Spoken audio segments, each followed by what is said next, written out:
മുടി വെട്ടാൻ ഒരിക്കലും സമ്മതിക്കാത്ത ഒരാളിനെ ഞങ്ങൾ എങ്ങനെയൊക്കെയോ മുടി വെട്ടാൻ സമീപിച്ചു, കുറേ കരച്ചിലിനൊക്കെ ശേഷം. പക്ഷേ അവിടെ പോയിരിക്കുമ്പോൾ ആളുടെ എക്സ്പ്രഷൻ ഇങ്ങനെയായിരുന്നു.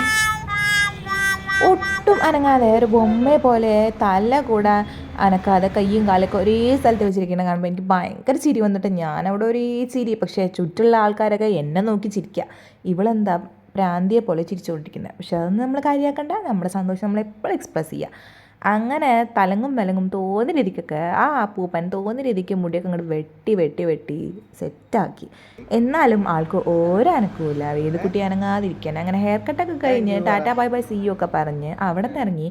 പിന്നെ ആളുടെ ഒരു ആഗ്രഹമായിരുന്നു ആൾക്ക് ഹെയർ കട്ട് കഴിഞ്ഞ ശേഷം ഇഷ്ടമുള്ള സാധനം വാങ്ങിച്ചു കൊടുക്കുക. അപ്പോൾ ഞങ്ങൾ ബിസ്ക്കറ്റും കുറച്ച് 2-3 സാധനമൊക്കെ വാങ്ങി. പക്ഷേ എപ്പോഴും വാങ്ങി കൊടുക്കാറില്ല കേട്ടോ. ഇപ്രാവശ്യം വാങ്ങി ആളുടെ സന്തോഷം കണ്ടില്ലേ. അപ്പോൾ അത് ഓപ്പൺ ചെയ്ത് കഴിക്കാനുള്ള ഹാപ്പിനെസ്സിലാണ്.